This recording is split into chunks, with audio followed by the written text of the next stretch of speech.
beneath the desert sun, the Great Pyramid rises from the horizon like a memory that refuses to fade.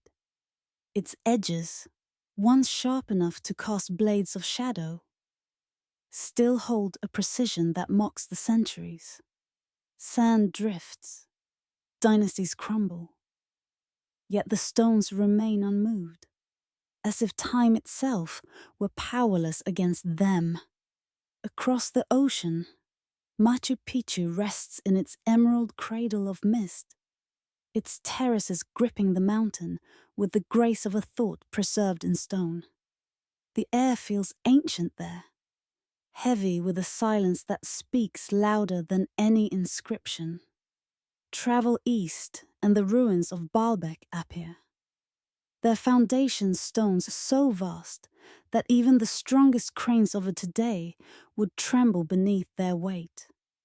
Each block fits the next, with the intimacy of puzzle pieces shaped by a patient hand. The same mystery echoes through the temples of India, where granite carved into lace defies the brittleness of its own nature. These places share a quiet defiance, as though the builders once understood a rule of matter that we have since forgotten. Modern eyes, trained on machines and measurement, search for marks of chisels, the logic of scaffolds, the sequence of labor. Yet the deeper one looks, the less sense it makes. How did primitive tools shape such perfection? How were stones weighing hundreds of tons lifted, rotated, and placed as gently as if they floated? The questions linger in the still air like incense smoke, curling without resolution. What unsettles the mind is not only the size or precision, but the intent. These monuments were not built merely to impress kings or honor gods. They seem to possess a purpose beyond ceremony, a harmony of proportion and placement that hints at function. Perhaps they were built to last forever because they carried something worth preserving, something more fragile than stone: knowledge. When night descends over these ruins, shadows draw the same lines the sun once traced. The stars above the pyramids shimmer in the same constellations that guided their builders. Nothing moves, yet everything aligns. In that stillness, one begins to sense a whisper, that the stones themselves might remember the hands that shaped them. Across continents, across millennia, the same message seems carved into silence. That our ancestors knew a language we can no longer speak, a science we now call myth. And maybe, just maybe, those who built these wonders did not vanish at all. Perhaps their knowledge lies dormant, waiting for us to notice the patterns hidden in plain sight. As we stand before these impossible monuments, the question deepens, no longer about how they were built, but why they endure. Each block, each joint, is a heartbeat in a story older than our history books dare to tell. Every history lesson begins with confidence. Civilization rose, tools improved, knowledge grew. But beneath that tidy progression lies evidence that refuses to cooperate. The erosion on the Sphinx body speaks of rain. Not desert storms, but ancient downwalls that last fell thousands of years before the pharaohs. At Baalbek, the oldest stones lie beneath newer Roman layers, as if Rome had merely inherited a foundation already ancient when its empire was young. The accepted timeline stretches only so far before the cracks appear. Stone blocks quarried with surgical precision predate the iron tools said to cut them. Temples align with stars in positions they held 10 or 12,000 years ago. Myths from opposite sides of the world describe an age of builders, a golden time erased by flood and fire. Could it be that civilization is not a ladder we climbed once, but a circle we have walked many times, forgetting each turn? Archaeology prefers neat boundaries, but the earth is not so obedient. When discoveries disobey the calendar, they are filed away, quietly labeled anomalies. Yet anomalies, multiplied, become patterns, and patterns hint at a truth larger than our comfort allows. The stones do not lie, they weather, but they remember. Imagine for a moment that humanity is far older than we believe, that an advanced culture thrived before the glaciers melted. Its traces would be few. Metals corrode, wood rots, but stone endures. Perhaps what we call ancient are merely survivors of an age erased, monuments standing as witnesses while all else returned to dust. The thought unsettles not because it diminishes us, but because it humbles us. If people long before our recorded dawn could craft perfection from rock, what else might they have known? About energy, astronomy, or the rhythms of the planet itself? The textbooks give us certainty. The stones give us questions. Between the two lies a silence we rarely explore. Across the world, new findings keep surfacing. Walls beneath jungles, megaliths under seas, cities mapped by radar beneath layers of forgotten soil. Each discovery extends the timeline a little further back, until the line blurs into the unknown. Perhaps history is not a straight path from darkness to light, but a heartbeat. Expansion, collapse, renewal.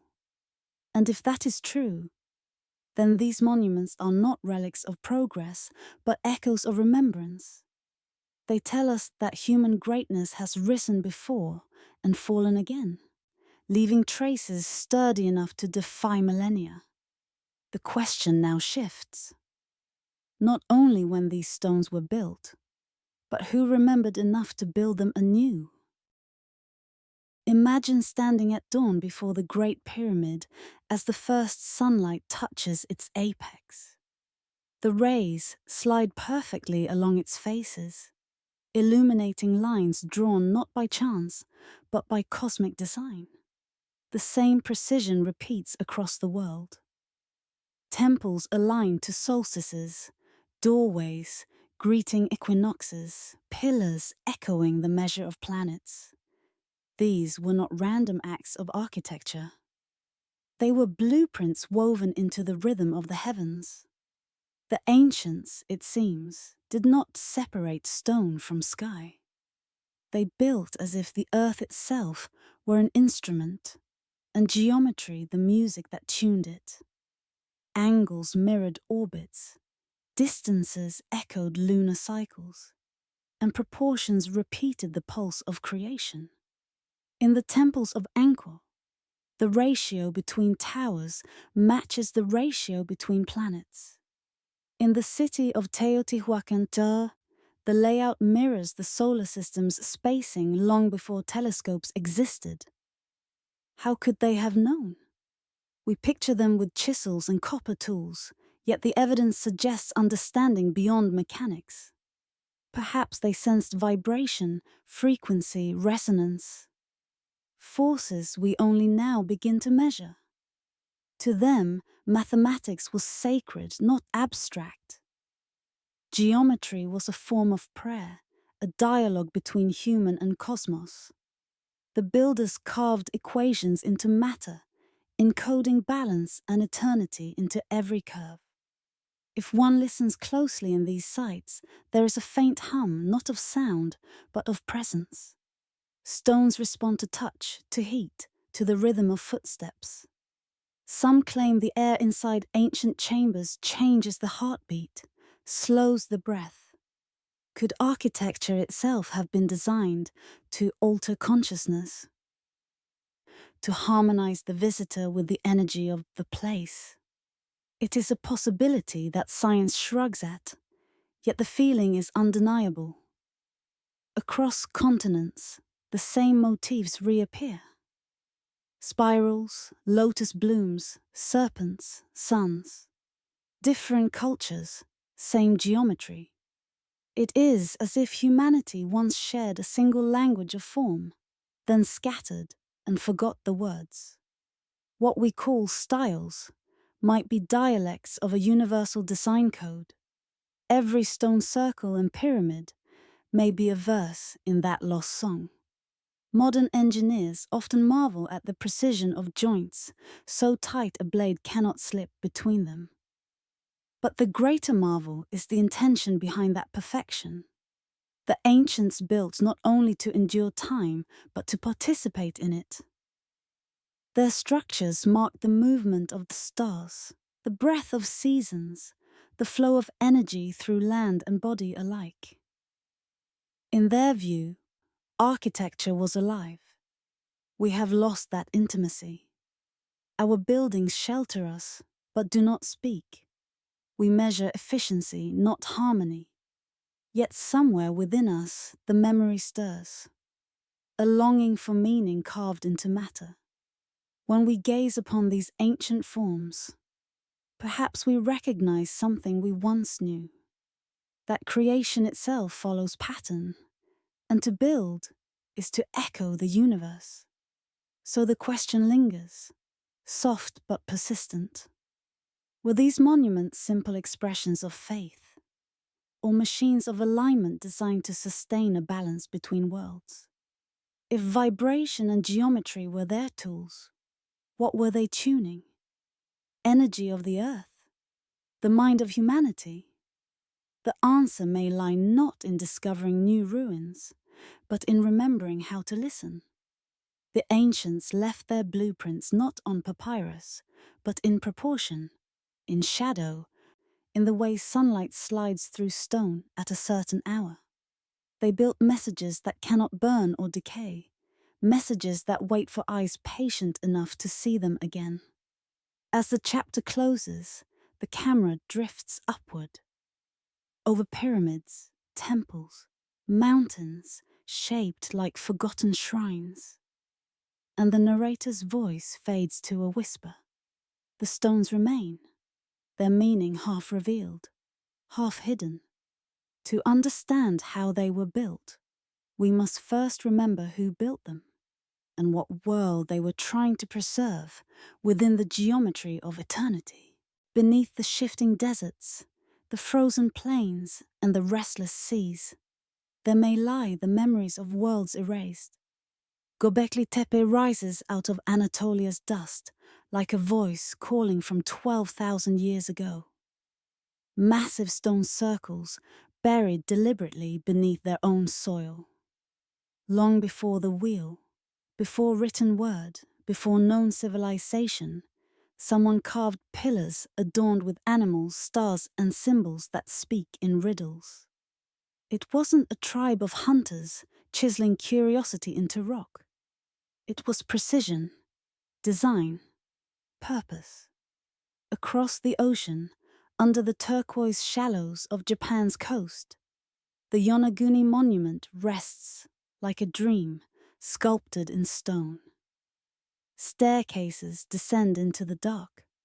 Walls stand in geometric perfection, and terraces resemble platforms made for ceremonies long forgotten. Some call it natural. Others whisper that it is the sunken ghost of an island culture erased by rising seas. The truth lies blurred between tectonic memory and human touch, deep in the Amazon, beneath roots and vines. Radar scans reveal vast geometric patterns.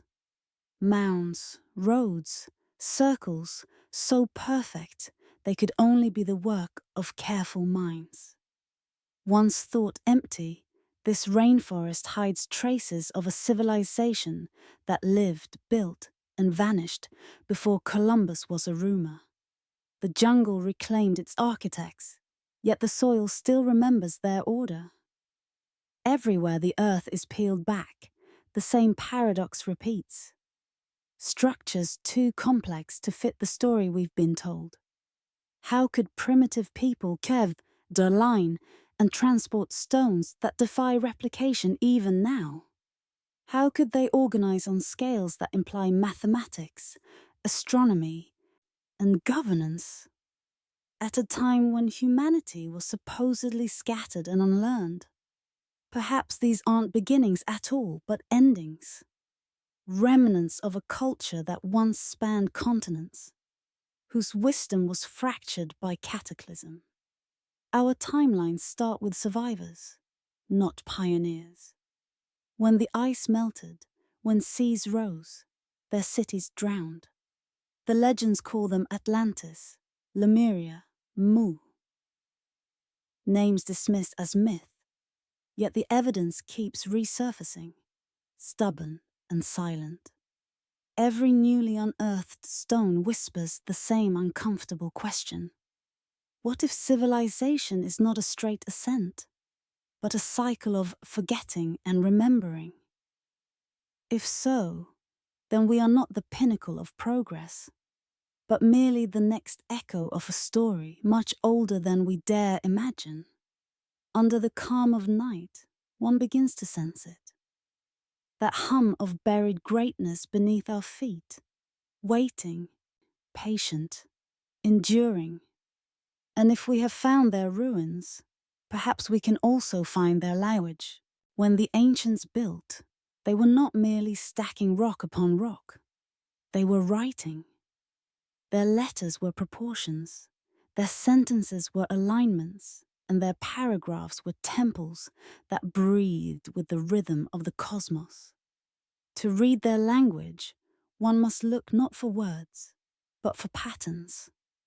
In the spirals carved into Celtic stones, the symmetry of Hindu mandalas, the concentric designs of Andean walls, the same mathematics repeats.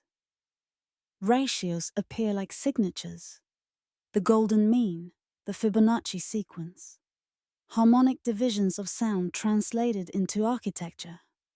Each monument becomes a frozen vibration, a song rendered solid.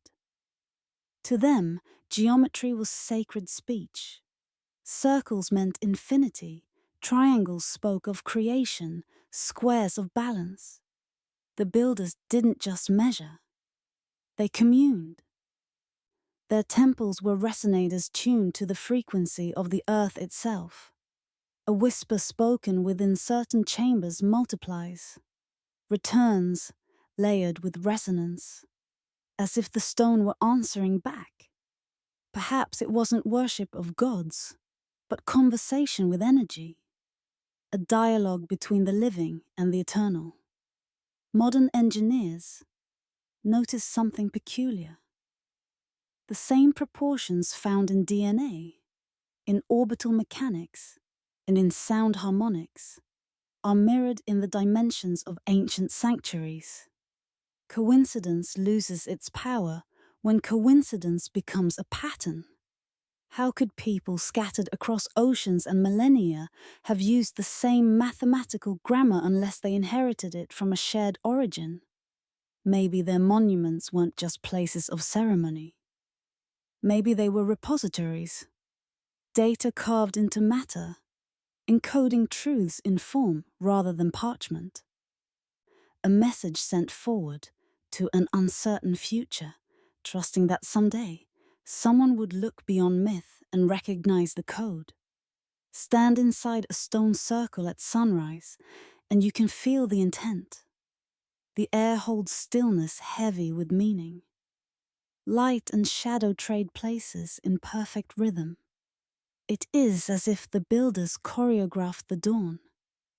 Each pillar, each alignment, was chosen not just for beauty, but for participation, to join heaven and earth in a moment of flawless symmetry.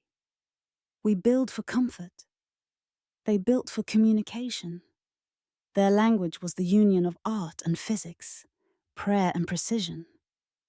If we could understand that tongue again, perhaps we would see that what we call architecture was, for them, revelation. And yet, one question remains unanswered. How did they achieve this mastery? How did they shape stone so exact, so enduring, and so alive that it still hums with intention thousands of years later? To know their language is one thing. To hold their tools is another. Legends speak of tools that sang, hammers that floated, and voices that moved mountains. In myths, scattered across continents, gods and giants raised monuments not with brute strength, but with sound, light, or thought. Perhaps these are metaphors, or perhaps memory distorted truth into myth, preserving glimpses of forgotten technology. Carvings from Egypt show priests holding forked instruments before levitating stones. Tibetan tales describe monks who lifted boulders with coordinated chants. In South America, stories tell of rods that softened rock as if it were wax. To the skeptic, these are fantasies. To the curious, they are clues. Sound, frequency, and vibration, the unseen forces that bind matter, could they have been harnessed in ways we no longer understand? Magnetism, resonance, even piezoelectric energy linger within certain ancient sites. Stones charged, aligned, polarized as though intentionally engineered to interact with Earth's electromagnetic field. Could these monuments be remnants of an age that merged science and spirit so completely that they were indistinguishable? If we had such tools, would we recognize them? Or have they been lost not by decay, but by disuse? A knowledge forgotten when its wielders vanished? Perhaps the phrase, tools of the gods, was never meant to imply divinity, but remembrance of those who seemed divine to later generations. Standing before their work, we sense both wonder and humility. They reached a balance between force and form, using laws of nature we are only beginning to rediscover. Maybe their technology wasn't metal or machine, but understanding. An art of cooperation with the natural world rather than domination over it. The ancients may have whispered to the earth, it answered. In that communion, stone became light, sound became structure, and building became creation itself. And so the mystery deepens. To glimpse their tools is to realize that mastery begins with perception. To see matter not as inert, but alive. In the next chapter, the veil lifts further, and we explore how these forgotten laws of physics, the resonance, magnetism, and geometry, might have been the true engines of their enduring power. In the quiet of a desert night, the world is still enough to hear a whisper travel across sand. Sound is invisible, yet powerful enough to shatter glass or calm the human heart. The ancients seem to understand this duality better than we do. That vibration is not just music, but structure. What if the same invisible waves that make a flute sing could make a mountain move? Across ancient carvings, we find hints. Priests holding forked rods, musicians chanting before massive stones, thematic patterns etched into temple walls. Modern eyes call it ritual. But what if it was research? Recent experiments show that sound can levitate small objects when tuned to perfect frequency. Sand arranges itself into sacred geometry when exposed to vibration. Even metal can be softened when resonance meets its natural harmonic. The ancients might have known this, not as theory, but as craft. Imagine rows of stone pillars vibrating under collective chant, frequencies merging until weights seem to dissolve. Tibetan monks speak of lifting rocks with synchronized horns. Egyptian reliefs depict rods and discs beside enormous blocks, as though sound and light were tools, not symbols. Perhaps the construction of monuments was less about brute labor and more about harmony. Literally. Resonance follows laws, both simple and profound. Everything vibrates. Every atom hums with its own pitch. When one frequency meets another in sympathy, energy transfers. Sometimes gently, sometimes catastrophically. Bridges have collapsed from marching feet aligning too perfectly. Could stone, too, respond to resonance when touched by sound in its own key? It is a thought both humbling and electrifying, that the ancients may have discovered how to converse with matter itself. Where we swing hammers, they sang. Where we forced, they persuaded. In laboratories today, scientists explore acoustic levitation, suspending droplets and beads in midair with nothing but sound. Watching those particles float, one cannot help but imagine pyramids built by a civilization that mastered the same principle on a colossal scale. Their quarries might have been orchestras, their cranes, vibrations. If so, it would mean their understanding of physics was not primitive but complete. A recognition that sound shapes reality. To them, stone was not dead material, but resonant life. And as we study their monuments, chambers tuned to precise frequencies, corridors amplifying the human voice, we begin to suspect that they didn't just build with stone, they built with sound. Listen closely inside the Great Pyramid's King's Chamber, and you'll notice it hums at 440 Hz, the same frequency that calms the human nervous system. Coincidence or deliberate design? Each tone interacts with human biology, the Earth's pulse, even the air itself. Perhaps this was their secret, that the universe is not silent, but a vast symphony, and the builders of old had learned to play its chords. As this idea settles, a question lingers like a faint echo. If resonance could move stone, what other hidden forces might they have woven into their craft? Magnetism, light, energies as ancient as creation itself. The hum of sound leads us there next. There are places on Earth where compasses falter, where the needle spins as though confused by unseen hands. Some of these places are sacred. Some are temples. Some are mountains, shaped by human will. The ancients, it seems, did not build randomly. They chose the spots where the planet's veins pulsed strongest. In Egypt, beneath the glare of the sun, the granite of the Great Pyramid carries traces of magnetite, a mineral that responds to magnetic fields. In southern India, certain temple floors are charged enough to interfere with modern instruments. Stand upon them barefoot, and a strange stillness seeps through the skin. Not heat, not static, but something older, subtler.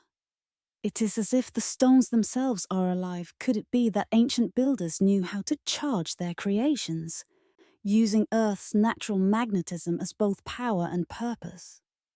They may have mapped invisible lines, ley lines, energy meridians stretching across continents, and built upon them to draw strength from the planet itself. The concept seems mystical, until one considers that our world is, in truth, an enormous magnet, and that magnetic resonance flows continuously through its crust. Modern geology measures these forces with equipment the ancients did not possess, yet their monuments mark them with uncanny accuracy. Standing stones in Britain align with fault lines rich in quartz and magnetite. Temples in South America perch atop energetic crossings where lightning strikes most often. It's as though the builders tapped into a planetary grid, not to dominate nature, but to collaborate with it. When sunlight touches charged stone, faint currents awaken. Some theorists suggest that energy moved through these structures like blood through veins, producing subtle electromagnetic fields that could affect human consciousness.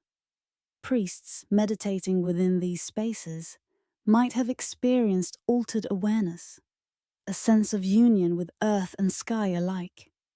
The builders were not simply architects, they were conductors.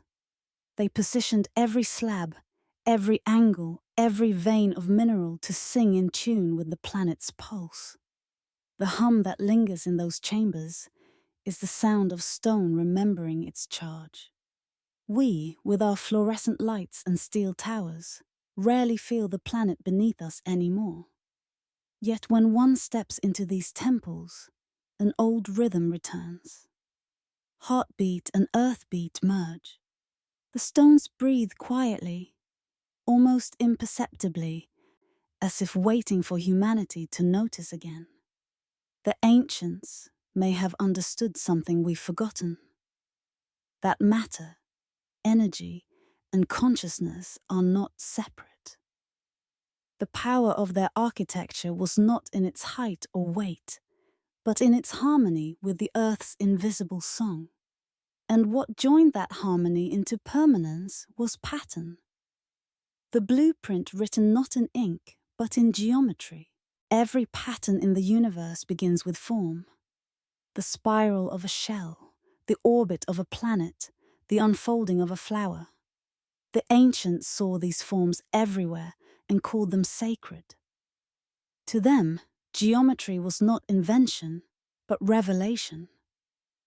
The visible handwriting of creation. Across continents, the same shapes repeat. Circles, triangles, and pyramids mirror each other as though drawn from one cosmic design. From Stonehenge to the Mayan pyramids, proportions follow identical ratios. The golden mean, the root of 2, the harmonics of 3. Even without contact, civilizations spoke through numbers that never change. Perhaps geometry was their faith. The belief that the divine expresses itself through proportion, that by recreating these shapes in stone, one could align human life with the laws that govern the stars. Their temples and monuments became models of the cosmos, microcosms of perfection etched into Earth's surface. Each angle, each measure, was both art and equation. The circle of the sun, the square of the earth, the triangle of ascent. Woven together, they formed a language of eternity. The builders didn't calculate geometry, they lived it. They moved within it as fish in water, crafting worlds that echoed the rhythm of existence itself.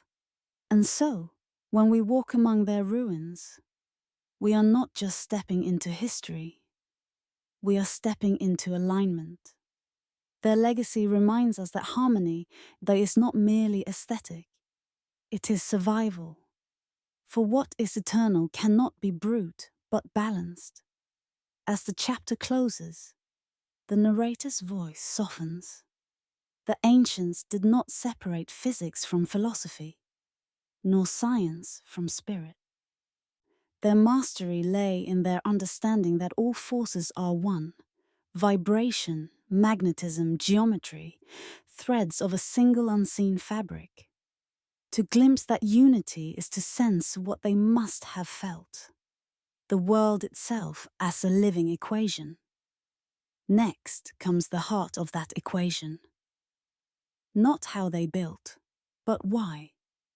In the following chapter, we step into the philosophy of stone where creation becomes prayer and permanence becomes memory. To the ancients, building was not labor, it was prayer. Every block, every carving, every alignment was a whispered offering to the cosmos, a way to participate in the act of creation itself. They saw the universe as a great pattern unfolding, and to build was to mirror that order in miniature. In temples, pyramids, and sanctuaries, they imitated the heavens on earth. The laying of the first stone was a sacred moment, timed with celestial rhythms. Priests waited for the exact alignment of stars, for the breath of wind that told them the gods were watching. The builder's hands did not move until the sky approved. To raise a wall was to echo the horizon. To shape an arch was to honor the curve of the sun. Each motion was deliberate, reverent, as though even the dust had meaning. They built not for kings or conquest, but for balance. Stone by stone, they anchored heaven to earth, believing that structure could harmonize the seen and unseen. The act of construction was worship through geometry, not a prayer spoken, but a prayer embodied. Their tools sang in rhythm, their measurements followed the cadence of stars. They knew that matter, arranged in sacred proportion, could draw the divine closer. In these temples, silence itself was sacred. Every chamber amplified the breath of those who entered, reminding visitors that they were part of the building's living voice. Even the shadows were planned, falling at precise hours to mark the passage of celestial time. To stand within those walls was to feel alignment, to sense the invisible pulse connecting body, earth, and cosmos. We often look at ancient ruins as triumphs of endurance. But to the builders, endurance was devotion. They did not pray for the favor of gods. They built so that the gods might dwell among them. Creation was communion, a mutual act between the mortal and the eternal. And perhaps, in the slow rhythm of hammer and chisel, they found peace. For in shaping stone, they were shaping themselves, giving form to the eternal pattern that moves through all things. Their monuments were mirrors, reflecting not only the divine, but the discipline of harmony.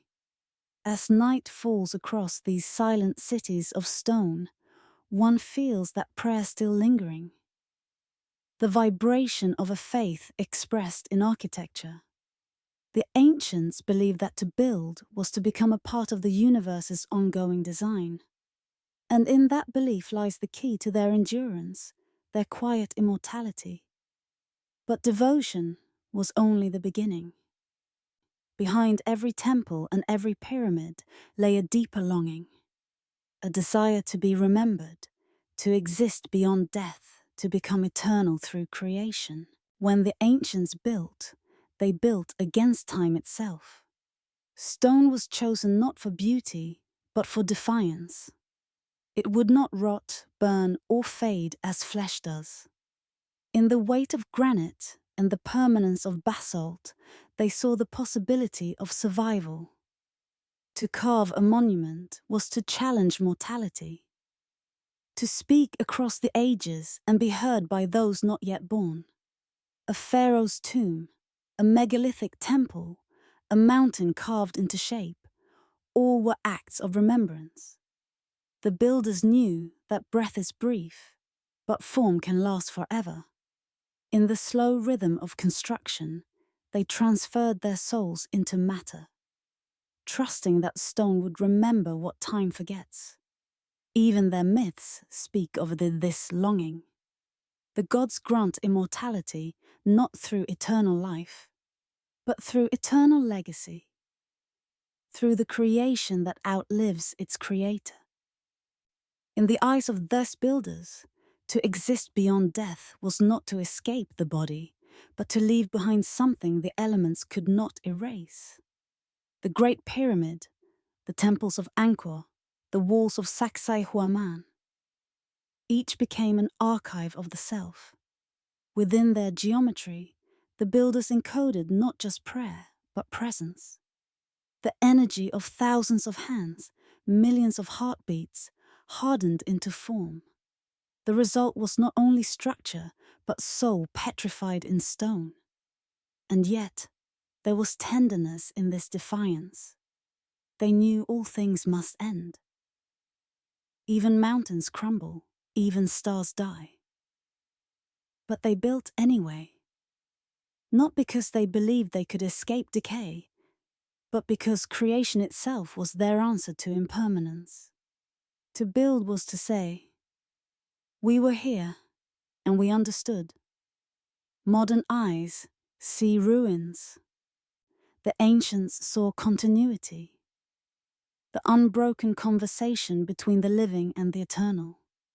They didn't fear death as absence, but as transformation. In leaving behind their monuments, they left behind instructions. How to remember, how to endure, how to rise again after collapse. These structures were not trophies. They were messages in stone addressed to the future. Every angle, every alignment was a phrase in that language of eternity. Perhaps that is why we still feel something stirring when we stand among them. We are responding to the human desire they embodied, the wish to be known beyond our brief flicker of time. As civilizations rose and fell, these stones endured, carrying memory through the flood of centuries. They became immortality's echo. But when the last builder vanished, the echo turned to silence. A silence that still resonates with what was lost.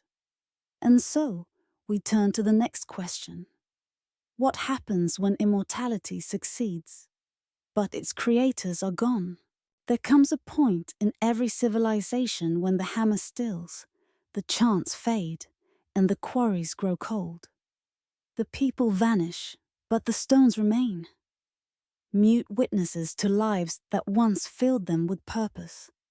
Floods sweep across plains, quakes swallow valleys, empires dissolve into dust. Yet from the ruins, the structures endure, patient and inscrutable. Perhaps that is the cruelest form of immortality, to survive one's makers. The monuments that were once filled with music now hold only wind. Moss creeps over carvings once bright with meaning. The temples stand like open eyes that no longer see.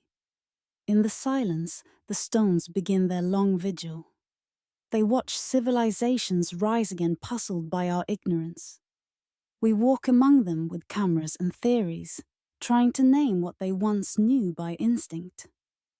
We measure their angles but miss their essence. To us, they are puzzles. To them, we are children rediscovering forgotten songs. When the world ended for the ancients, by flood, by fire, by their own hubris, their creations did not plead or weep. They simply endured. And in their endurance lies the most haunting truth of all, that the memory of greatness outlives greatness itself. The stones do not mourn, they remember. Under moonlight, their surfaces shimmer with ghostly patience. Every echo, every gust of wind through broken corridors feels like the breath of the past, reminding us that nothing is truly lost, only hidden. The ancients built for eternity, but eternity is lonely. We, the inheritors, walk their empty halls and call it archaeology. Yet perhaps it is something more intimate, a reunion. Each discovery is a conversation with ghosts, each ruin a reminder that the silence of stone is not emptiness, but memory listening.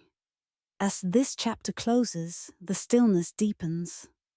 The world has ended many times, but the stones endure, waiting for the next awakening. Their patience becomes the bridge to the next mystery. What cataclysm swept away the builders, and what new world rose from their forgotten dust? Nearly every culture carries the memory of a flood. Not a local storm or a river's rage, but a world-ending deluge.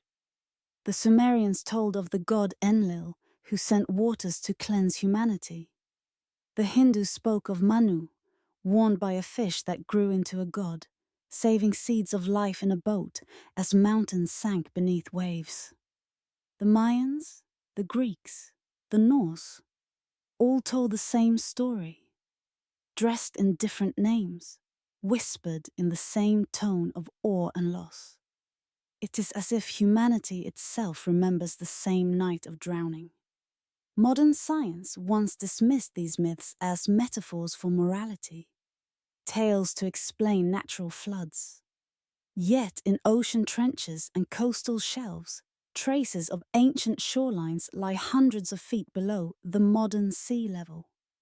Around 12,000 years ago, the end of the last ice age, glaciers melted in a global surge, seas rose, and landmasses vanished.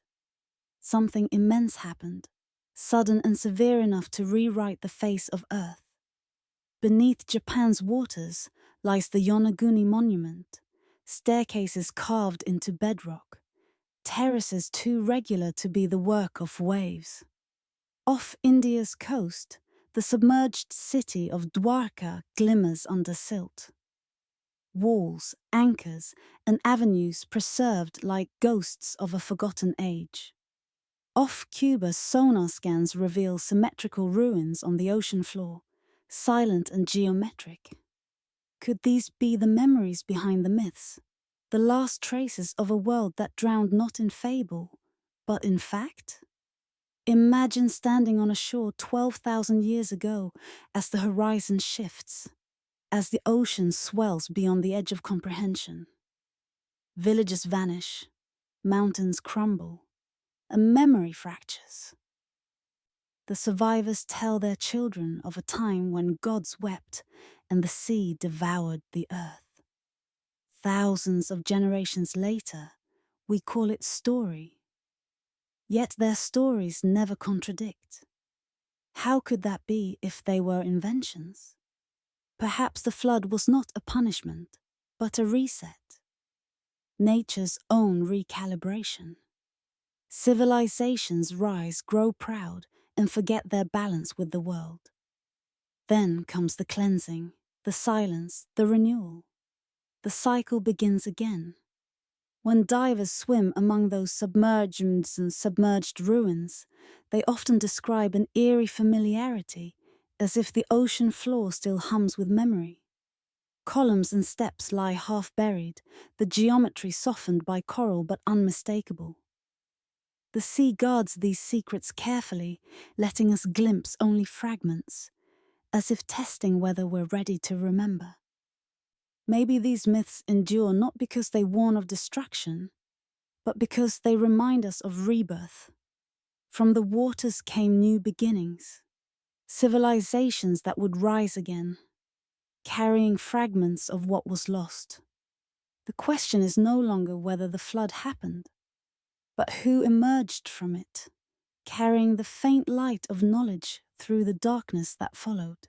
After the floodwaters receded, the world was quieter. The air must have tasted like ash and salt. In that emptiness, scattered survivors began to gather. Farmers who remembered constellations, sailors who knew the rhythm of the tides, architects who carried blueprints in memory rather than stone.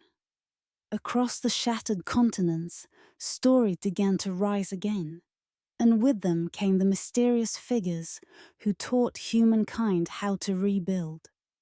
They appeared suddenly, as if emerging from legend. The Egyptians spoke of Thoth, who brought the wisdom of writing, mathematics, and architecture. The Sumerians told of Wani, a being who rose from the sea to teach the arts of civilization before returning to the depths. In the Andes, there was Viracocha, who walked the earth after the flood, teaching people how to farm and build before disappearing across the Pacific. Different lands, same message. Someone came after the deluge, carrying the memory of the world before it. Their names changed, but their gifts were identical. Knowledge of the stars, mastery of stone, understanding of cycles and seasons. Could these have been the last bearers of an earlier age, travelers from a drowned homeland who refused to let human memory die. Their temples appear suddenly, fully formed, without the experimental stages one would expect from developing societies. How does a culture leap from survival to precision architecture unless guided by hands that already knew? Archaeologists puzzle over the abrupt sophistication of early civilizations. The patterns don't match invention, they suggest inheritance. The Sumerians emerged from nowhere with writing, law, and astronomy.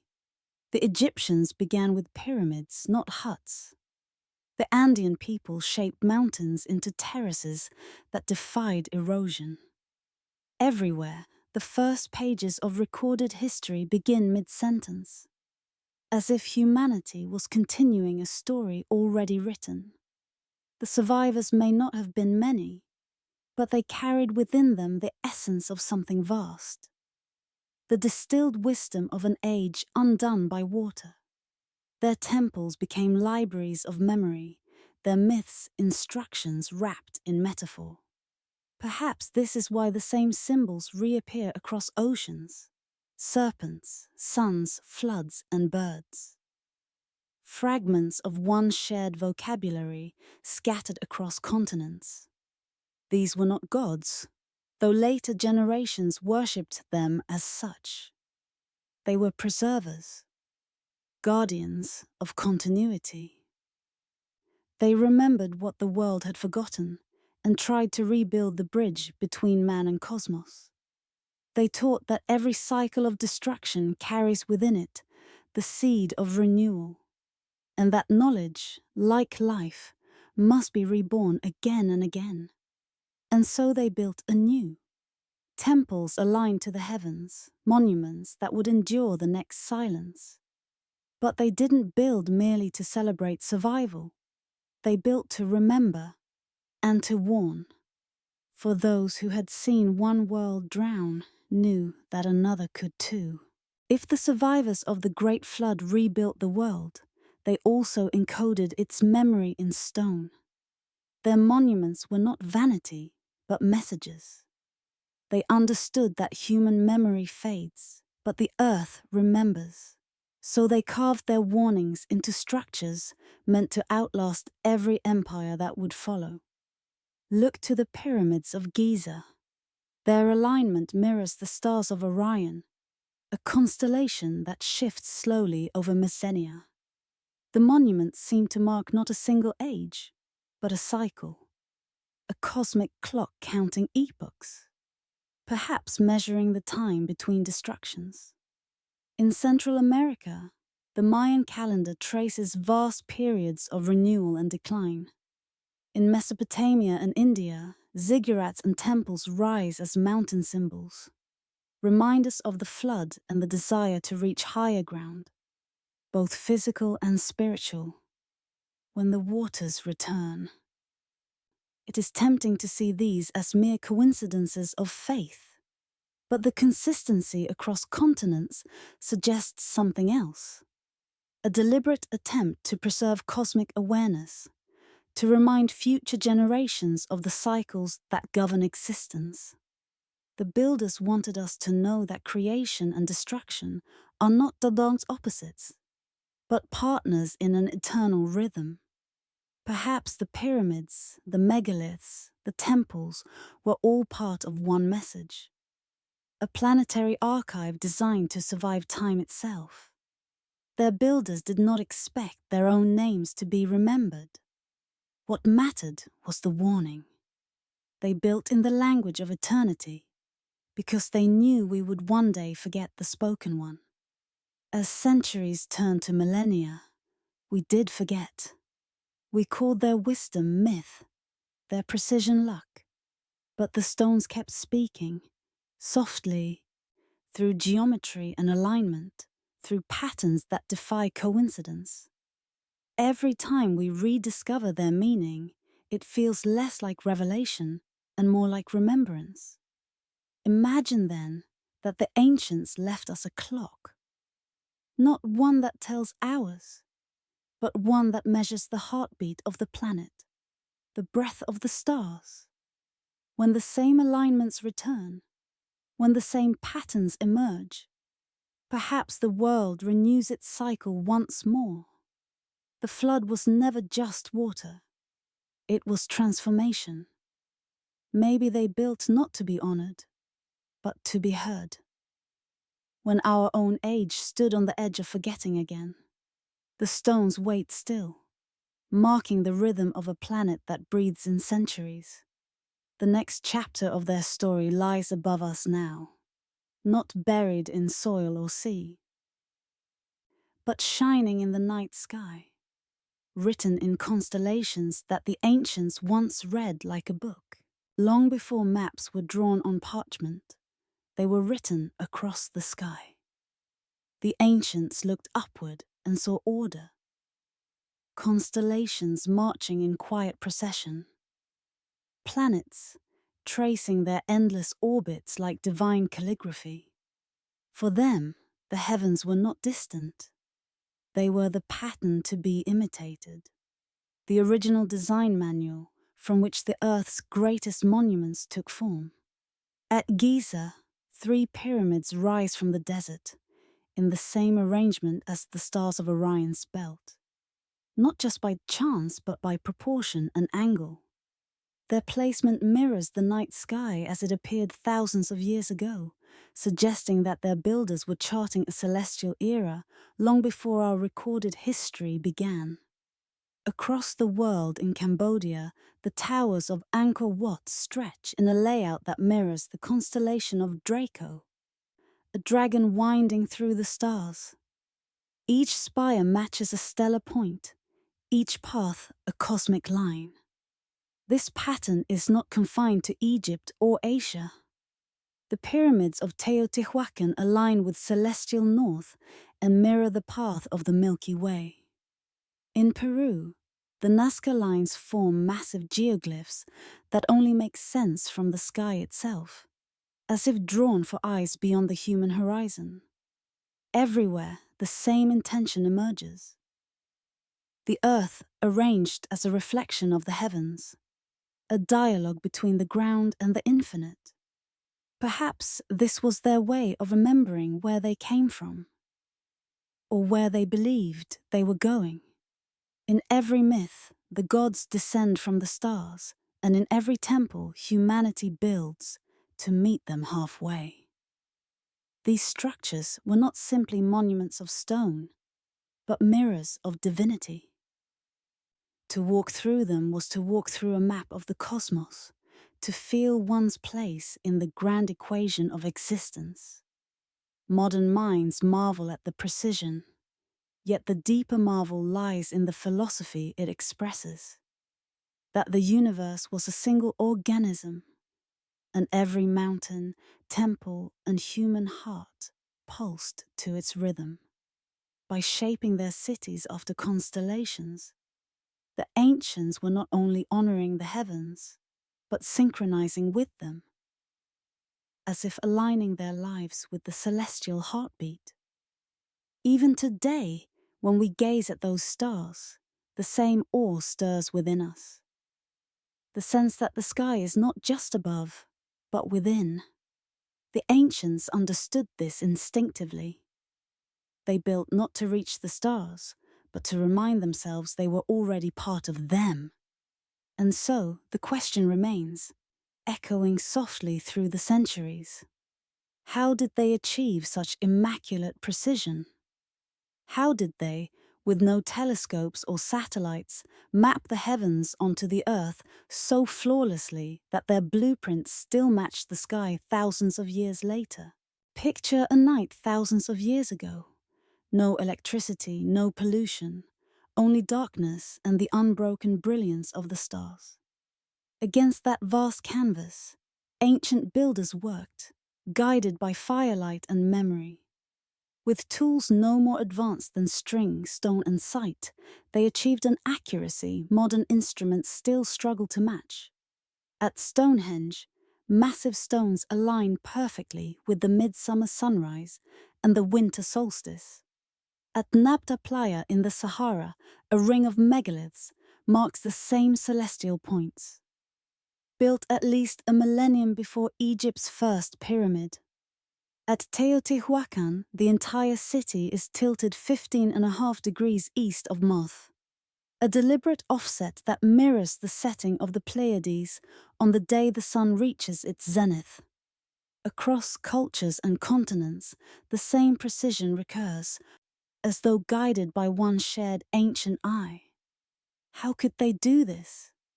Without lenses or compasses, they measured the heavens in cycles, watching patiently as stars rose and fell in endless rhythm. Over generations, they mapped precession, the slow wobble of Earth's axis that takes nearly 26,000 years to complete. To track such a cycle, observation had to span centuries. Civilizations would rise and fall before the measurements were finished. Yet the knowledge endured, passed through priesthoods, stonecutters, and astronomer builders who became custodians of time itself. They built not with haste but with devotion, waiting years for a single alignment to confirm their work. Every block placed was an act of astronomical faith. Their monuments became calendars of stone, able to predict solstices, equinoxes, even eclipses. When sunlight pierced the heart of a chamber at the exact moment of midwinter, it wasn't coincidence. It was mastery. Perhaps what made this possible was not technology, but patience. They lived in rhythm with the sky while we live apart from it. For them, a generation was a single note in a melody that spanned millennia. When we stand in their ruins today, it is that rhythm we feel. The pulse of time rendered into stone. And yet, their precision carries an unsettling implication. If they could align their monuments with celestial patterns spanning tens of thousands of years, then they must have known how old the stars' positions truly were. Did they inherit this knowledge from a forgotten science, or from a memory of an even older sky? Their skill reminds us that the line between science and sacredness once did not exist. The same equations that measured orbits also shaped temples. The same stars that guided planting and harvest guided the soul's journey beyond death. To the ancients, alignment was more than architecture. It was worship through accuracy. But for what purpose did they align heaven and earth so meticulously? What harmony were they protecting? The answer lies not in mathematics, but in meaning, in a covenant between above and below.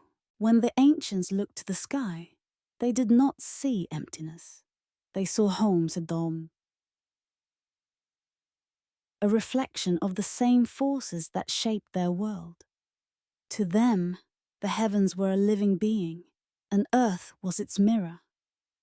Every star was a pulse, every orbit a breath, and the role of humankind was to maintain the balance between them. Their temples and cities were bridges in this dialogue. The rising of a star signaled the harvest. The setting of another marked the renewal of seasons. By aligning their monuments with these celestial rhythms, they believed they were keeping the universe in harmony, ensuring that creation itself continued to sing in tune. When we look at their works today, we see stone. They saw relationship. The pyramid was not just geometry, it was mediation. The ziggurat was not a tower of ambition, but a ladder of communication. Every ritual performed within those sacred alignments was an act of gratitude to the cosmos. A reminder that life was sustained not by conquest, but by cooperation with the unseen. Modern civilization has drifted far from that covenant. We light our cities so brightly, we can no longer see the stars our ancestors built to follow. The sky has become background, not scripture. Yet somewhere within us, a quiet ache remains, a longing to feel connected again, to sense the same pulse that guided those who built before us. Perhaps that is why standing in these ancient places moves us to silence. We feel something stir, a memory older than language, the feeling of being part of a greater rhythm. Their architecture was not just an offering to gods, but a mirror held up to humanity, reflecting what it means to belong to a universe that breathes. They built to keep the sky and the earth in conversation, to preserve the dialogue between the finite and the infinite. And when we stand beneath those same stars, we are continuing that conversation, even if we have forgotten the words. The ancients understood that harmony was survival, that when heaven and earth fall out of sync, civilizations crumble. Perhaps that is their greatest lesson, not how to build, but how to listen. And so the story shifts, from those who first mapped the heavens to those who came after, trying to resurrect what was lost. The next chapter follows the echo of this forgotten harmony through time, into the hands of those who imitated the gods of stone and sky, the builders of the new world, who remembered just enough to try again. When the last echoes of the ancient world faded, a strange silence settled over Europe, a silence that lasted centuries. But then, from the fog of the Middle Ages, the sound of chisels returned. In the heart of chaos and superstition, the builders rose again. They called themselves masons, masters of stone and proportion, heirs to knowledge too sacred to write, too dangerous to name. From the 12th century onward, they transformed towns into miracles of light and stone. Cathedrals rose not as mere churches, but as living books of geometry. In Chartres, Paris, Cologne, and Canterbury, their spires reached for the heavens with a precision that defied the crude tools of their age. The secret, they said, was divine inspiration. Yet behind the poetry of faith lay mathematics, ratios, harmonics, and designs that echoed the architecture of Egypt and Greece. Walk into a Gothic cathedral, and you enter a machine of meaning. Every arch, every rib, every ray of sunlight through stained glass obeys laws that once guided pyramid and temple alike. The rose window is a mandala in disguise, a compass of eternity set in colored glass. Its petals spiral in Fibonacci sequences, turning divine mystery into mathematical form. The floor plan mirrors the cross, yes, but also the human body, the microcosm of the universe. The masons who built these marvels spoke little, recorded less. Their lodges worked in secrecy, passing knowledge through symbols. The square, the compass, the eye, the serpent biting its tail.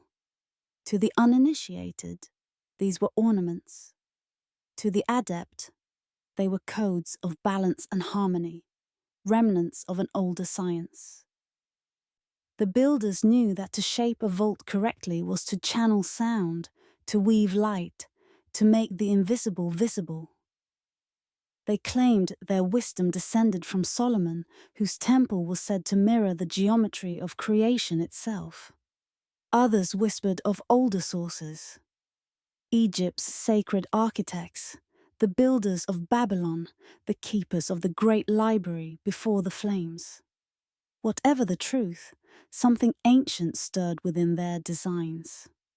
The cathedrals breathed, they sang in stone, humming with frequencies that resonated with human voice. In certain chapels, a note could sustain as if held by unseen hands. Pilgrims called it miracle. The builders called it proportion. To them, faith was not blind belief. It was architecture. And as Europe's faith deepened, so did its memory. Through mortar and arch, the masons resurrected the essence of a forgotten world. A world that once built to speak to the cosmos. The ancients had shaped their temples to the stars. The masons shaped theirs to light, the earthly echo of heaven. But this rebirth came at a cost.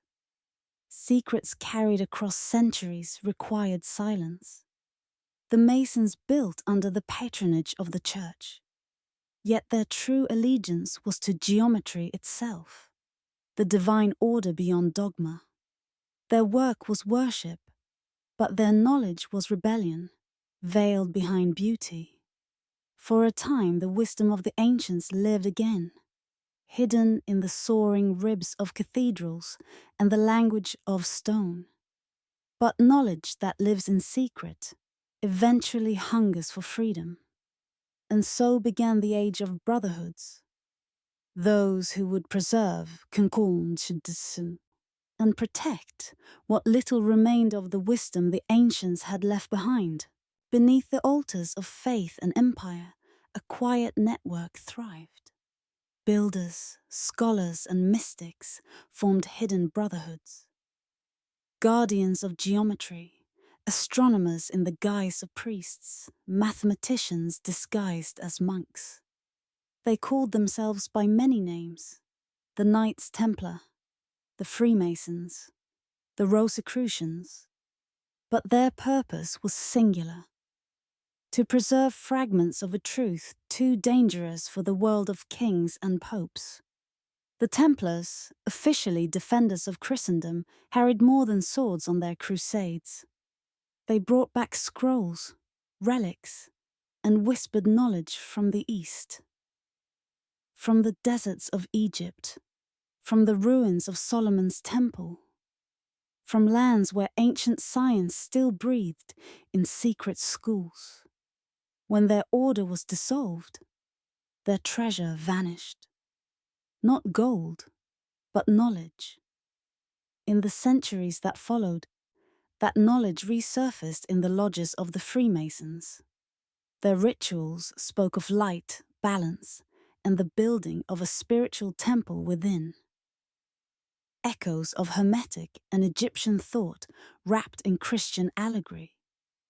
Their symbols, carved into cornerstones and manuscripts, told of the same eternal geometry. The square of matter, the compass of spirit, the unseen triangle uniting both. These brotherhoods became the living arteries through which ancient understanding flowed. Their secrets were never about control, but continuity. They knew that power resides not in wealth or armies, but in perception, in seeing the world as pattern rather than chaos. Their greatest protection was metaphor. To outsiders, they seemed bound by superstition. Only initiates understood that every oath, every ritual gesture was a formula disguised as faith. Within their symbols, the universe was reduced to its essentials: line, circle, point. The tools of the mason became instruments of philosophy. The hammer was will, the chisel, intention, the stone, the self, awaiting perfection.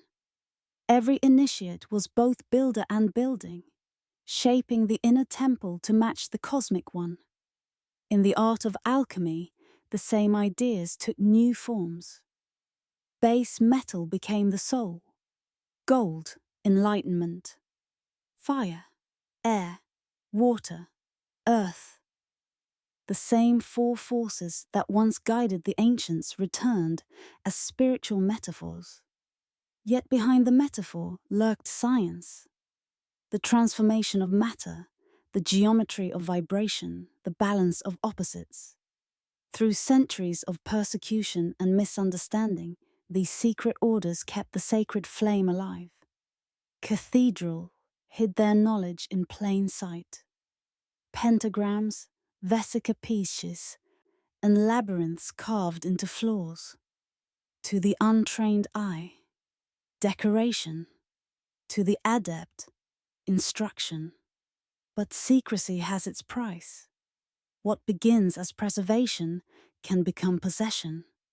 As their influence grew, so did the fear of those who didn't understand.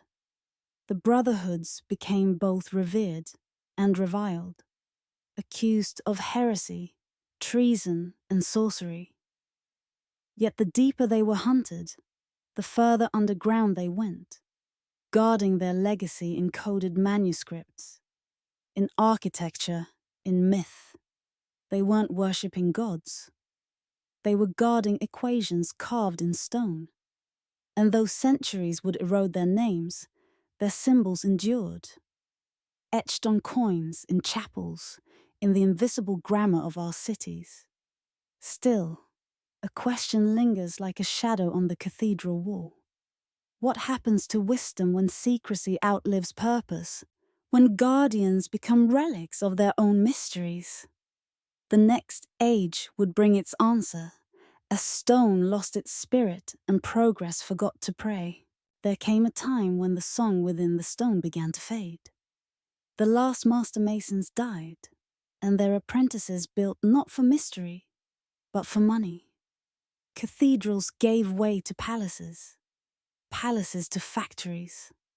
The hum of chisels was drowned by the clatter of machines. In the cities of iron and smoke, walls rose faster, higher, cheaper.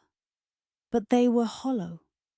The sacred ratios that once wove light into harmony vanished beneath the hunger for efficiency.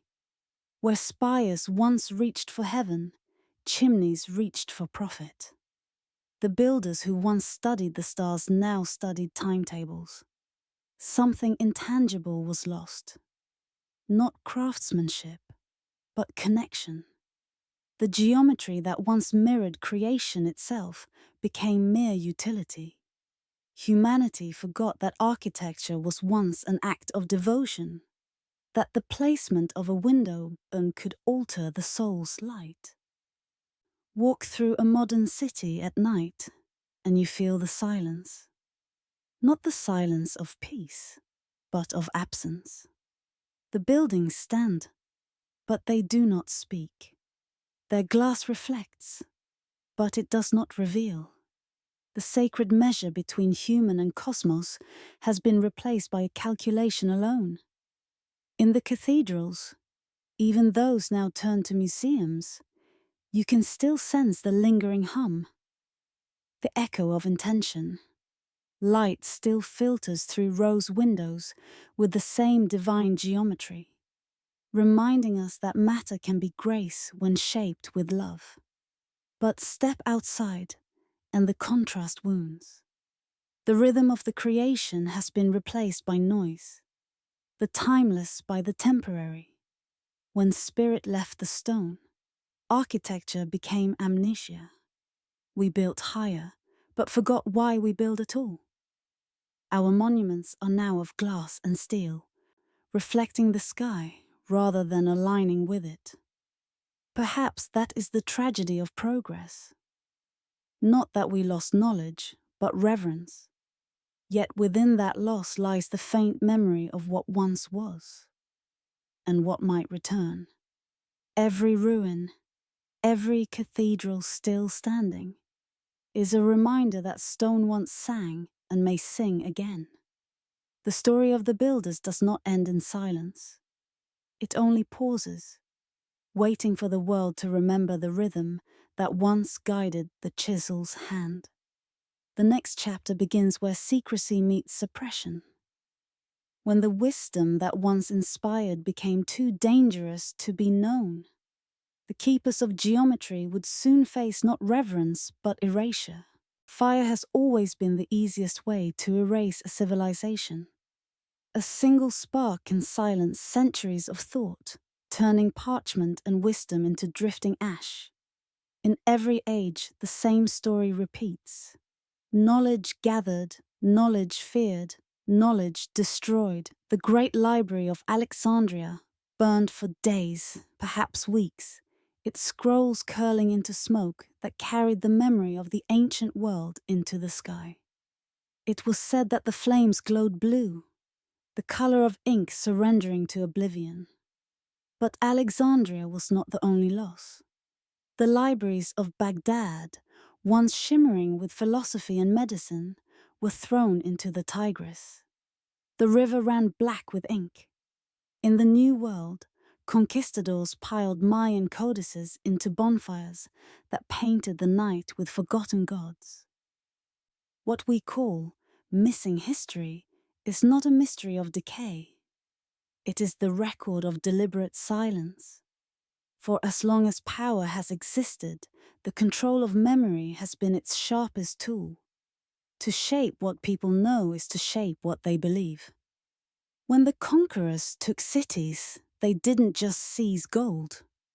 They rewrote timelines, renamed gods, and buried the symbols that once guided humanity's understanding of the universe. Stone could not be burned, so they sanctified or desecrated it, building churches atop temples, rewriting divinity in familiar shapes. Some secrets were not destroyed, but locked away. Beneath cathedrals, in the hidden chambers of empires, fragments of ancient wisdom were stored out of reach. The Vatican's secret archives are said to hold texts older than any modern scripture. Writings on astronomy, alchemy, and celestial order. Their existence is not denied, only guarded, sealed behind layers of ritual and permission. Why? What would happen if humanity rediscovered the truths it once knew? Truths that might blur the line between God and creation, between science and soul. The same impulse to destroy knowledge also preserves it. Under new names in new languages. Alchemical manuscripts became theology. Cosmic geometry became divine art. The essence survived disguised, waiting. Yet what was lost in translation was context. The understanding that all of this wisdom belonged to everyone, not a chosen few. Imagine if those who burned libraries did so not only out of fear of heresy, but out of fear of awakening. What if civilization's greatest amnesia was engineered to make us forget who we were, what we once could do, and the laws of harmony that once united our world with the stars? In the stillness of night, one can almost smell the lingering smoke. The ghost of books, the perfume of erased memory. History, we are told, is a record of progress. But maybe it's a patchwork of permitted truths. And yet, fragments endure. Sometimes they surface in deserts or tombs, sometimes in the pages of explorers' journals. Every rediscovery becomes an echo of what was taken, a reminder that knowledge, like fire, never truly dies. It only changes its form. In the last 2 centuries, a handful of explorers stumbled upon truths that could have changed the story of our world, and then vanished into obscurity. The 19th century was a time of rediscovery when travelers returned from Egypt, South America, and Asia with tales that blurred the line between archaeology and impossibility. Yet for every celebrated discovery, another was buried, not by time, but by design. In the deserts of Egypt, explorers found tool marks inside granite chambers that mirrored the precision of modern machining. The artifacts were catalogued, then quietly reclassified. Near Bolivia's Lake Titicaca, ancient stones with magnetic fields carved into impossible angles hinted at forgotten technology. Yet the findings were dismissed as natural formations. In India, archaeologists unearthed depictions of advanced surgical instruments carved millennia before such tools existed. Their research funding soon dissolved. Even more haunting are the accounts of out-of-place artifacts, metallic spheres embedded in rock, dated millions of years old, maps showing Antarctica without ice, batteries forged from clay and copper in Mesopotamia. Each time these anomalies surface, they are absorbed, ridiculed, or lost. The pattern is constant: discovery, disbelief, disappearance. The 20th century refined the art of suppression. When early researchers uncovered traces of ancient engineering beyond accepted timelines, their careers faltered. Excavations halted, findings sealed. In the name of protecting orthodoxy, history was edited to fit the comfort of textbooks. Progress demanded simplicity, not complexity. Yet truth resists simplicity. What drives this erasure, some say? Fear. Fear that admitting an advanced prehistory would unravel the hierarchy of modern science. Others suggest profit. That control over knowledge is control over the future. But perhaps the motive is deeper. A collective denial of what these discoveries imply. That we are not the first intelligent species to master this world, nor the first to forget. In forgotten archives, a few photographs remain. Ruins too precise for primitive hands, symbols identical across continents, fossils found where they shouldn't exist. Each image hums with quiet rebellion against the official narrative. Still, suppression cannot erase intuition. The human spirit senses when truth has been edited. That's why the same stories keep returning. In myths, in whispers, in the eyes of those who stand before ancient monuments and feel the pull of recognition. Somewhere deep inside, we remember what we were told to forget. And so, the forbidden becomes fuel. The search for hidden knowledge continues not in libraries, but in curiosity itself. A force no power can contain. Yet with every revelation comes risk. What happens when the veil thins too far? When lost truths threaten the comfort of control? That question leads to the final layer of this mystery. Not the suppression of knowledge, but its guardianship. Because perhaps some secrets are not buried to deceive, but to protect. There is another possibility, quieter and more unsettling. That the knowledge we call lost was hidden not by greed, but by mercy. The ancients understood power in ways we can barely imagine. They knew that energy, resonance, and geometry could shape matter and mind alike. In the wrong hands, such mastery could destroy as easily as it could create. Perhaps that is why, when the floods came and the world reset, the keepers of wisdom chose silence over survival of their science. Throughout history, the guardians of knowledge have appeared as priests, philosophers, monks, and mystics. Those who held fragments of the cosmic language but shared them only in riddles. Maybe they were not hoarding secrets, but protecting balance. After all, humanity's nature has always been dual, capable of creation and destruction, compassion and arrogance. The ancients may have feared that awakening our old powers too soon would only repeat the same catastrophe that once drowned the world. Even now, traces of that restraint linger. The formulas of alchemy are encoded in metaphor. The architecture of vibration is hidden in art.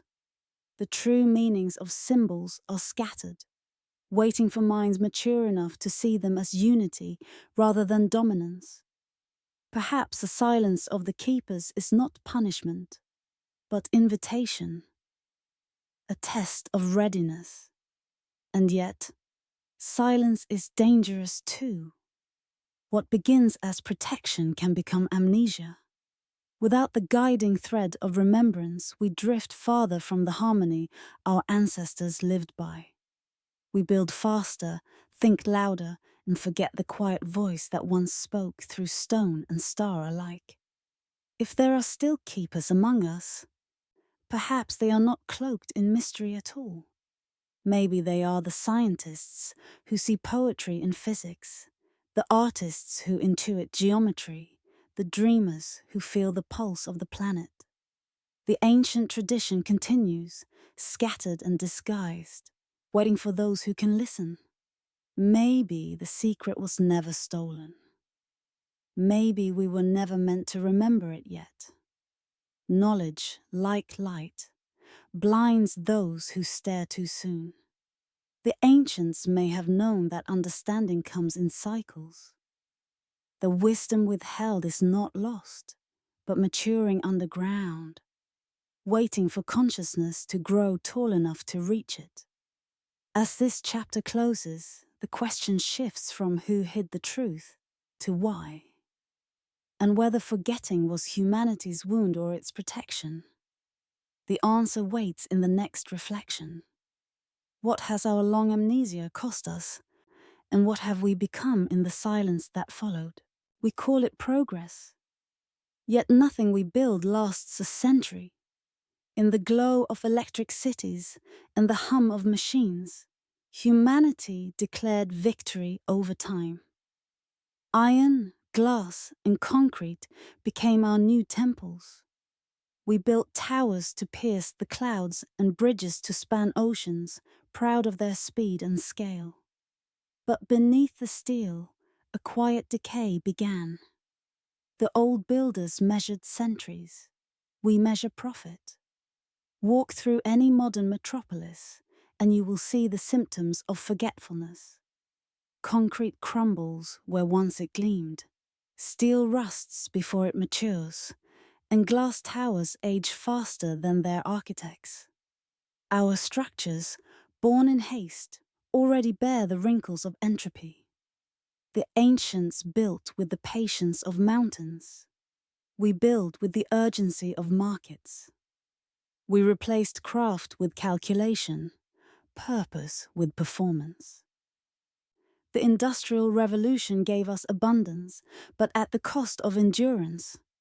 Mass production became the creed of progress. What mattered was not longevity, but replication. The human hand retreated behind machines. Stone gave way to concrete. A material that pretends to be eternal but quietly disintegrates within decades. Our monuments are disposable, designed to be replaced rather than revered. Once a temple was meant to outlive its builder. The act of construction was an offering to the future, a dialogue with eternity. Now we raise towers that will crumble before their creators die. Cities glow brighter than constellations, but none will survive the centuries with the grace of the pyramids or the temples of India. We've traded the permanence of meaning for the illusion of progress. In the glow of neon, we forget the texture of stone, the scent of carved wood, the slow art of endurance. The ancients built to harmonize with nature. We build to dominate it. Their walls breathed with temperature, sound, and vibration. Ours choke under insulation and synthetic air. They built for resonance, for life to echo within walls. We build for silence and call it comfort. Perhaps this is why modern ruins look tragic, while ancient ones look sacred. Decay exposes truth. The old endured because they were built with humility, not haste. Their creators asked how to serve the earth. Ours ask how to exploit it. Progress promised permanence through technology. Yet everything we touch grows more fragile. As we stand among the skeletons of our own ambition, we must ask what we've really gained. We built faster, higher, louder. But have we built wiser? The concrete age may have raised skylines, but it buried something deeper, the memory of how to build for forever. And yet, Irony lingers like a whisper. Modern science, the child of this same industrial mind, is now rediscovering what the ancients once knew. That true strength lies not in hardness, but harmony. In laboratories filled with white light and digital hum, scientists are slowly uncovering what ancient builders seemed to know by instinct. Beneath microscopes and spectrometers, fragments of Roman concrete tell stories that modern engineers can barely believe. When cracked, Roman concrete heals itself. Lime pockets inside the stone reabsorb moisture, reseal fractures, and continue to strengthen over time. 2,000 years later, the harbors and aqueducts they built still stand, untouched by corrosion. Researchers marvel at this forgotten chemistry. We call it innovation, but the ancients called it tradition.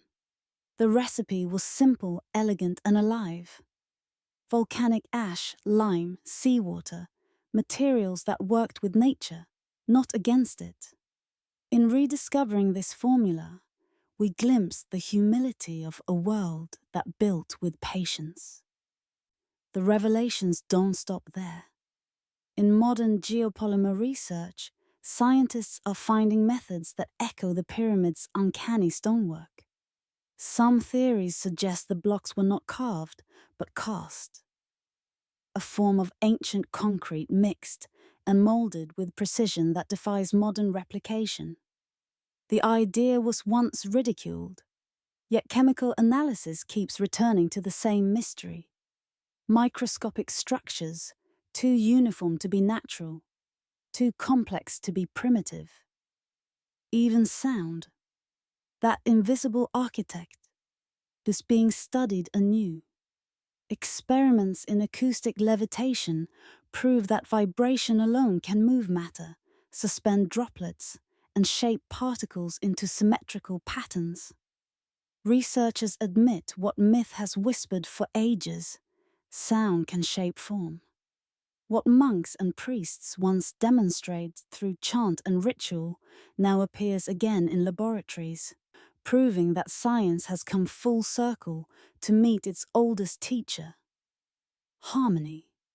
Modern engineers look to coral for inspiration, to termite mounds for ventilation, to the resonance of waves for efficiency. Everywhere, nature's logic re-emerges as the forgotten foundation of human genius. The ancients didn't conquer nature, they collaborated with it. Their structures breathed, their materials aged gracefully, their proportions aligned with the rhythm of sun and moon. For centuries, we dismissed their wisdom as superstition, yet their works endure, while ours decay. The irony is almost poetic. The most advanced age in history kneeling before ruins to relearn what time refused to erase. Each discovery feels less like invention and more like recovery. The more we study, the more we realize the ancients were the scientists. They experimented, observed, and perfected, guided not by ego but by reverence. Their laboratories were temples, their equations expressed in geometry, their results immortalized in stone. Perhaps our rediscovery is not progress, but remembrance. Modern science, stripped of arrogance, is beginning to hear again the subtle voice of the world, the one that speaks through pattern, rhythm, and proportion. And in that rediscovery lies hope. That knowledge, once buried, can still find its way back to light. But there is one frontier science cannot yet reclaim: the soul behind the stone, the reverence that gave purpose to perfection. Knowledge returns easily, wisdom does not. For all our towers and laboratories, something essential has gone missing. We have rediscovered methods, but not meaning. The ancients built to mirror the heavens, we build to reach them. They sought alignment, we seek dominance. In forgetting their philosophy, We have lost the soul that once gave life to matter, a building used to breathe. Its windows framed the sun's journey. Its columns echoed the rhythm of human heartbeat and breath. To walk through a temple was to walk through a reflection of the cosmos, an act of remembrance. Today, architecture is transaction, not transcendence. It shelters, but does not uplift. We have made walls, not sanctuaries. Maybe it's not the stones that forgot. Maybe we did. We forgot the patience of a craft, the purpose of beauty, the intimacy between maker and material. Our cities glitter, but they do not glow. We illuminate streets, but darken skies. Where once constellations guided architects, now they are drowned in artificial light. The ancients saw divinity in the act of creation itself. We see profit. Yet even within our modern fatigue, a quiet longing persists. It rises in those who visit old temples and feel peace they can't explain. In the fascination with ruins that still whisper meaning long after their people are gone. Perhaps the soul of building is not dead, only dormant.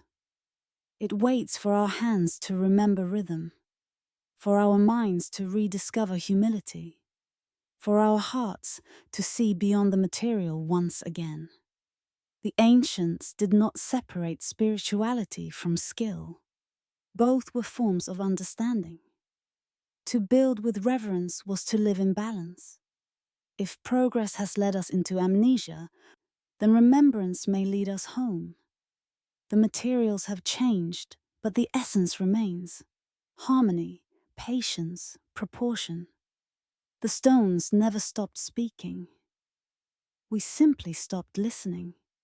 As this chapter draws to a close, the modern city fades into twilight. Beneath its electric hum, an older rhythm still beats.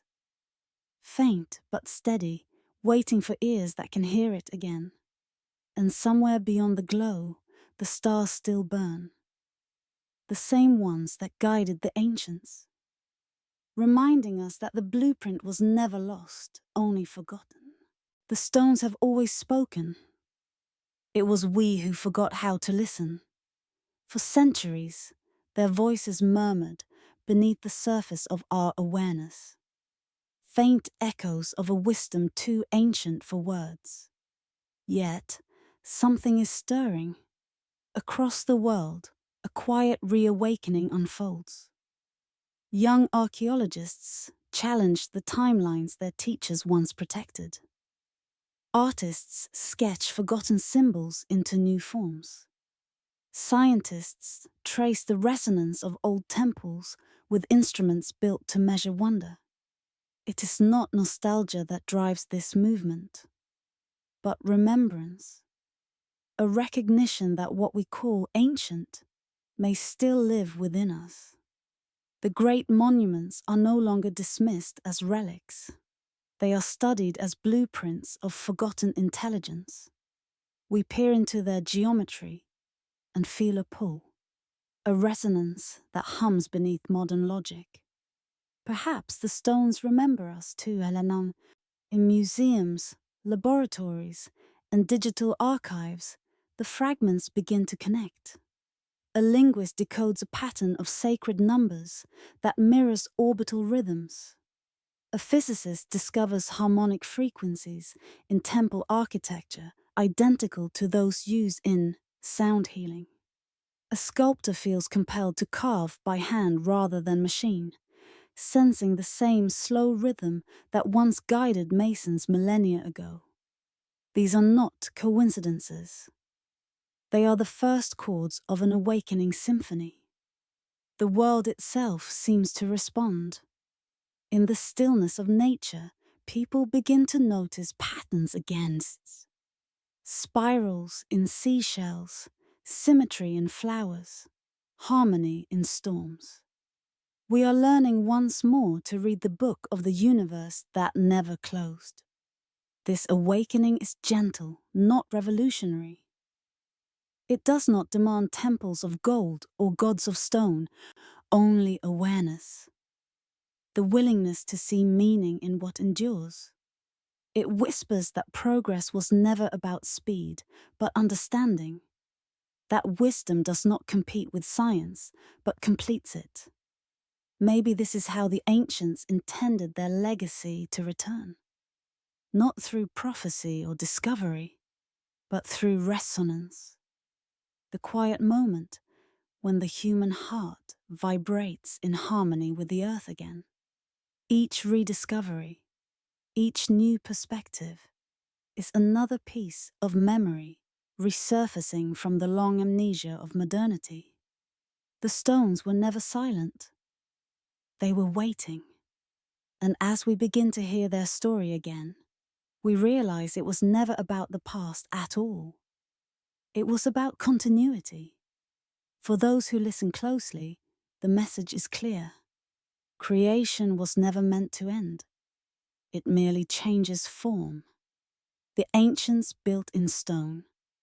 We build in knowledge. And through this rediscovery, we remember that wisdom, like music, never truly dies. It only waits for the next player to strike the chord.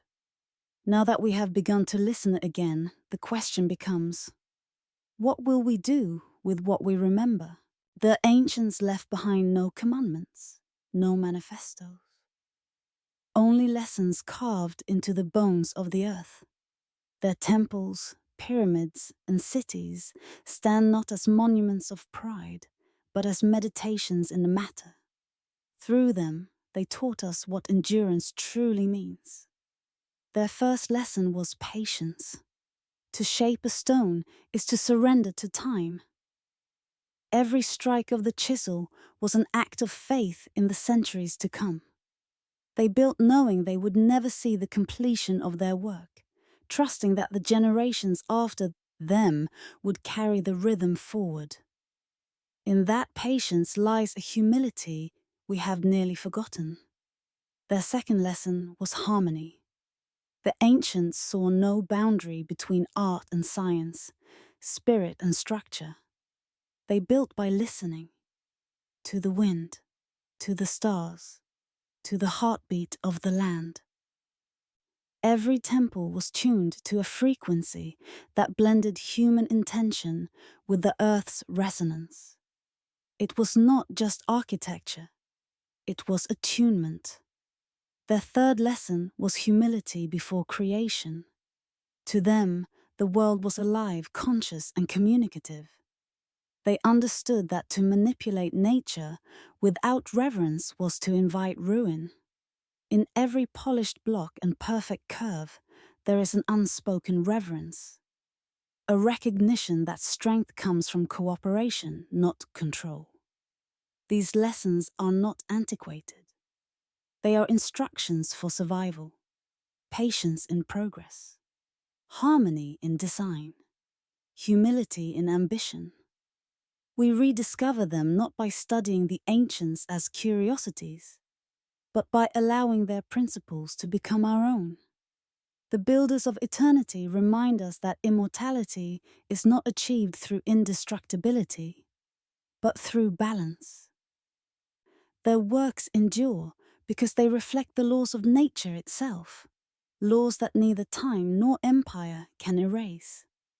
To live by these same principles is to become part of that immortality.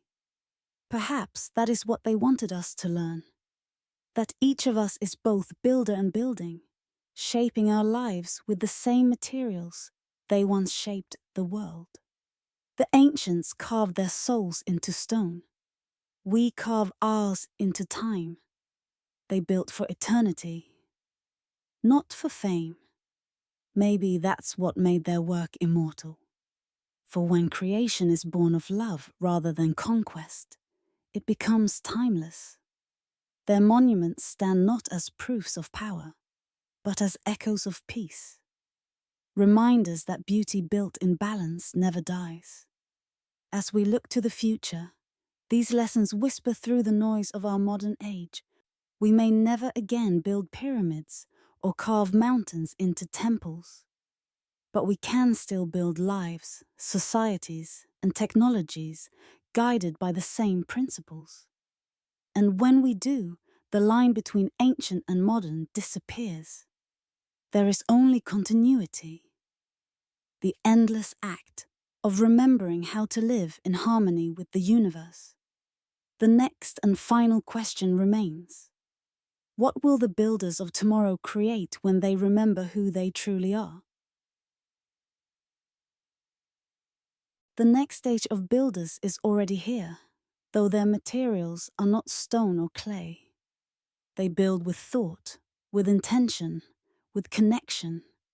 They are architects of awareness, scientists who rediscover wonder, artists who carve emotion into light, dreamers who see civilization not as a machine, but as a living being. The ancients built to mirror the cosmos. The new builders seek to harmonize with it. Their monuments may not tower over cities, but they will endure in consciousness. In the ways we think, the ways we care, the ways we shape the invisible structures of meaning. The greatest architecture of the future may not be seen, but felt.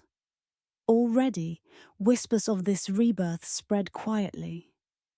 Sustainable design that honors the land it rests upon. Technologies that mimic the intelligence of ecosystems. Communities formed around balance rather than excess. It is as if humanity, after wandering for millennia, is finding its compass again.